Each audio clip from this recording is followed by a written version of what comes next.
What's up, Vikings fans? Gabe Henderson here with another great episode of Training Camp Memories presented by U.S. Bank.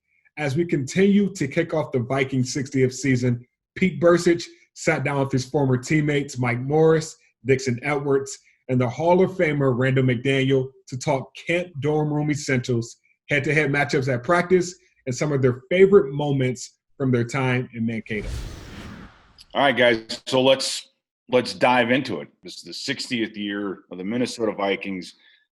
Doing a rough count, I think, between the 4 or 5 of us, if Dave Dixon gets on, we've got about 50 training camps between us. So I just want you guys to pick some of your favorite memories. But what did you do exactly, Mike? Let's start with Mike Morris, getting ready for camp about this time of year. Because I always remember the 4th of July was happy, and then when the fireworks were done, I'm like, life's over. Here we go.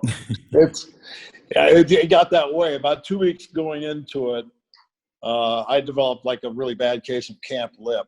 You know, it was like just this attitude that any stop sign I pulled up to around town or stoplight I pulled up to around town, if someone had like an issue with me, I just want to jump out and beat them up. But you just know you're working on borrowed time, and so it's tough to know that your family is walking around and you're just kind of thinking about one thing, which is going to camp and checking in and getting your bags ready to go, and then checking in with your roommate to see what he's bringing, what do you need to bring, is the mini fridge or the microwave, who's bringing what, right? And at that point, you're just on borrowed time, and they've got you right where they want them. Randall, let me ask you this. I know, if I remember correctly, at the end of every season, you'd go off and have about 6 or 7 surgeries on a shoulder, fingers, and then within – like your season almost never ended because you started working out almost right when the season was over, correct? Yeah, but I'm going to go back to Morris for a second. What does a long snapper have to get ready? I use soap. He didn't do anything else. It's a bar of soap, and make sure that the Pro Bowler has got your job to bring the food, the stuff for the fridge, and all the TVs, and that was it. But no, for me. It was always season would end.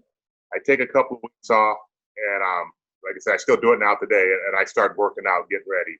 I always figured never let your body get out of shape. Always be prepared no matter what. And so that was me. And you came at the end, I guess, and you caught me when I finally did get surgery after 11 years. But other than that, man, it was if you kept your body in shape and you prepared well, it was going to be a piece of cake. Yeah. Now, Dixon, you kind of let us know what you did to get ready and compare and contrast what it was like with Jimmy Johnson and then what it was like with Denny Green. Let me see. So in Dallas, we started working out around April 1st, preparing for camp. When I got to Minnesota, I was talking to Chris Carter, and he said that we don't have a conditioning test, so I never worked out until I got to camp.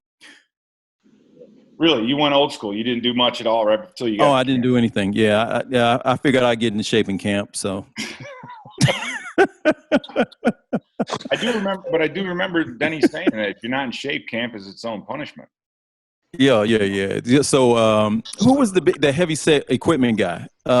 Trainer. Our head trainer. Yeah. So he knew I wasn't in shape. So after practice, he was giving me extra workouts. So I was doing like up and down the field and everything after practice. He was getting me in shape. But I guess I remember that. All right. So in your pulling up the gauge, Vinny, what was your one must-have for your dorm room, Mike? And I know walking by my rookie year, your room, you guys had a huge map with a bunch of plastic toy soldiers. Tanks. Yeah. I remember thinking, what did I just get myself into? But what was the one thing that you wouldn't forget for camp? I think you nailed it right there. I think just as long as I got the soldiers lined up and, I knew where to put them and where Randall wouldn't step on them and then proceed to kill me. I'd put them on the air conditioner and have a Cold War, But it was always just, make sure you get the right pillow, get your toothbrush and go, man. And I was just glad to be there, to be honest. Just more than happy to check in and have another season to play. And that was the main thing, I guess, was don't duplicate something your roommate's going to bring, and pack tons of movies for between sessions, and get after it. Randall, what was a couple things that you always brought? Oh God! I mean, if Morris wasn't bringing the TV, then I bring a TV. Bring the movies. Bring an extra bag so I can steal all the Army men out of the room from him. They didn't protect him like he thought they would. Always able to get by those things. But no, you brought basically what he said. You came. We were there. Camp was different then. We were there. 6 weeks, 5 weeks. So you made sure you did have the movies and everything that you wanted to have in that room. I mean, those mini fridge. Started with no AC, and then they started giving us AC to stick in the windows, and so you just made sure you had all the things you needed. I mean, it used to be a TV, fan, your toiletries, and movies to watch. Now, Randall, you touched on a great point in how long camp used to be, and what it used to be, the distractions and the different things that we would do. And one of my favorites of all time was King Ugly. So explain a little bit about to the fans what King Ugly was, and then who your favorite was. King Ugly was, it was the talent show you did at the end of the year. And at the end of the talent show that the rookies put on, we voted for this guy who was there, and that all came down to who had the most money that you wanted to win. Who did you want to see as King Ugly? It was an ugly contest. I mean, it could be one guy leading for a while, and then someone throw a little extra cash down saying, make sure I don't win. So Morris was typically King Ugly most of the years there. So it was just a good time to break up the monotony. I mean, after being there for 4 weeks, 5 weeks, you had to do something. I mean, we did paintball, everything else. We had too much fun. But you had to do something to break that up, and the King Ugly contest was the best thing we could have come up with. Well, yeah, it was a beautiful contest. Actually, that was the only thing beautiful about it. Everything else was ugly about it. It was run by ugly judges taking ugly bribes, with ugly rules, and the king himself, whoever we made King Ugly, got the least money. So we'd always let the third place guy be an offensive lineman who would get the most money, and then have to spend that on the guys at Sarge's Pizza or wherever. But the idea was to keep getting money, and if someone would have a sensitive, like a thin skin about being nominated, and then a lot of, such as Todd Stussy, who didn't want to see, he was in the lead for most of the King Uglies, and knowing that he was going to get King Ugly again, his wife didn't like that. So the deal would be that Todd would wait until the end and give me $200 or $300 to keep his name out of the paper, because I would report it to the paper right away. Who did you hate, or who pissed you off the most in camp every year? Here's the thing for me. There was no one that really upset me. I picked on everybody. It didn't matter.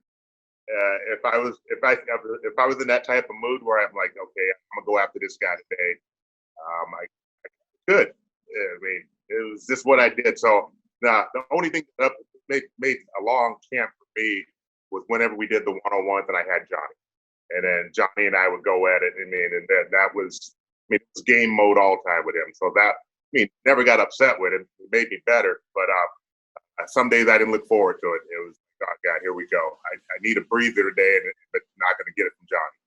Yeah, I remember in camp when you used to wrestle everybody on the ground. You'd be like, dude, you got too much energy. One question. I want you to think, all you guys think, when you were rookies, was there anybody that you were in awe of or just amazed by your rookie year in the NFL? Oh God, I think probably one of my worst games. Zim and I had out there was playing.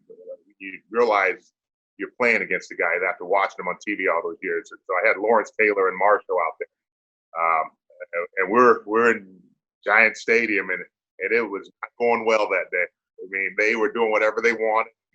Because I was a rookie on the line, I was getting my butt chewed for, even if it wasn't my fault, I got chewed out. But at that point, you're sitting there going, hey, I'm here. I'm part of this. Either I'm going to be in awe of them for the rest of my career, or I'm going to do something to stop this. And thank God we got to play them again the following year, because it was a whole different story. And it was me talking instead of letting them do all that talking. So, but yeah, it was kind of that. You're sitting there looking at these guys. Got Singletary when I played the Bears, and Hampton and McMichaels lined up across from him. Hell, first time I blocked Bridge, I thought he was. Most big fat guys are solid fat. First time I blocked Bridge, and I put my hands in that where I wanted them, and my arms sunk in so far that we were face to face, almost like this.